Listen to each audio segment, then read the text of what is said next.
This work here, Vertebrate Store number 1, is shot in Canterbury Museum, so not far away from the gallery here. And people often ask me when they see this work, were the birds really set up like this, with all the sort of good quality birds who were standing up on the left-hand side of the photograph, and the 2 dead birds lying on their backs with their feet in the air on the right-hand side. And yes, of course they were. Working in museum collection areas, I can't touch the collection items. Without the permission of a registrar, I wouldn't be able to touch them. And also with this project, the idea is to photograph things in the stores as they were. So nothing's been manipulated in terms of things being moved around in the exhibition at all. I may have opened some cabinet doors to look inside them, but that would be the extent of change. So when I saw this lineup, I thought, gosh, it's extraordinary. It's like a metaphor for the extinction of bird species set up in a storage area waiting for me to photograph it. The other thing about the image is it's actually been shot as 5 images and joined together in Photoshop. Often in the storage areas, I can't get a long way away from the subjects. So in the instance of this image, I could only get far enough away to photograph each little bay of birds, and then I'd move the camera and do the next. So 5 separate shots joined together in Photoshop. If you look carefully, you'll see some of the birds are repeated because you can see through from one bay to the next, and you'll see the same bird. For example, in the first bay to the right-hand side, the black, I think it's some sort of duck, is just past the little white join in the shelving. There's another, you can see another image of the same bird. This work here, Art Store number 1, which is the main painting store at Te Papa in Wellington, it's probably the first image I thought about taking for the whole series. At the time, I was working as a designer on a book called Icons Ngā Tonga, which is a sort of flagship book of Te Papa's collections, and this was in 2003. I spent a lot of time in this room here, sliding the racks of paintings out and checking the printer's proofs against the paintings to make sure the colours were right. And at some point during that process, I stood back and thought, God, that'll make a fantastic image. And so a few years later, I came back and shot it.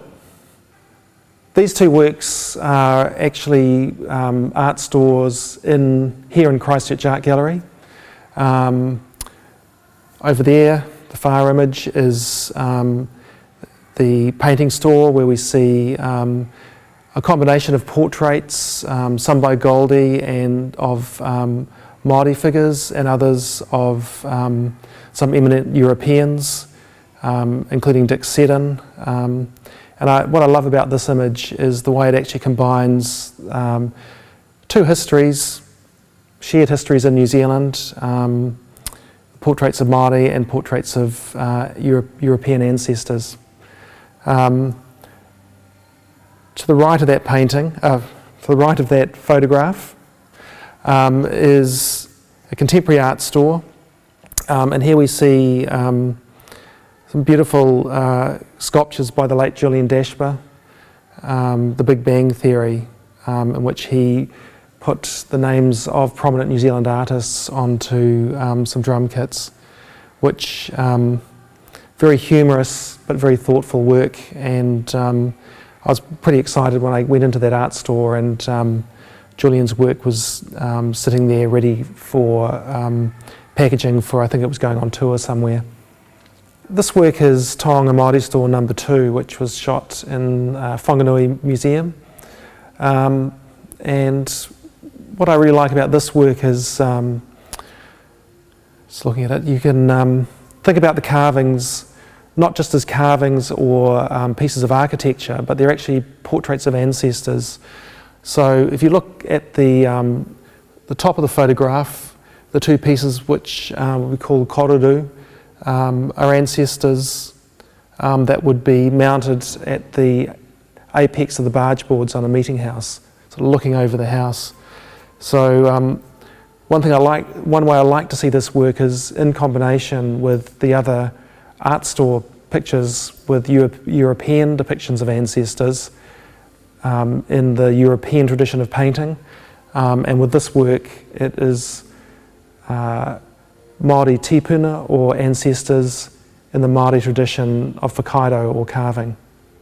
Another part of the series that developed as I was going around the museum was storage of mannequins. Of course, the mannequins are props more than collection items, so they're quite often popped into cupboards or sort of disused small spaces in a bit of a jumble with boxes. This store here was probably one of the best organised mannequin stores, and as you can see, the mannequins have plastic bags over them and have their heads wrapped. But to me, when I looked into the room, there was something altogether more sinister going on here, as if it's some sort of nasty Holocaust image, or some form of torture, or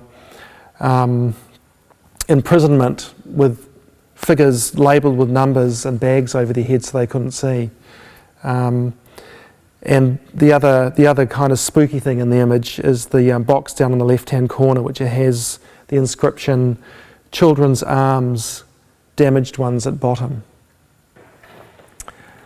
This work here was shot at the National Army Museum in Waiouru, and for me has a really interesting story behind the shot. Going to the National Army Museum was part of a road trip in which I was shooting in various places in Auckland, at Auckland Museum, and Palmerston North at Tamanua. And to keep me company on the trip, which took about a month, I was reading a Patricia Grace novel called Two, which is about some soldiers in the 28th Māori Battalion. And looming large in the novel was a canteen truck that was donated to the battalion by the children of the native schools of New Zealand, called Te Rao Araha. And I didn't realise at the time, but the truck had actually been transported back to New Zealand after the war. And when I walked into one of the storage sheds on the army base in Waiouru, there it was. And that's the truck there in the left of the photograph. And you can see its sign written with the story behind the truck. So for me, probably the most exciting moment of the whole project, discovering Te Rao Araha at the National Army Museum.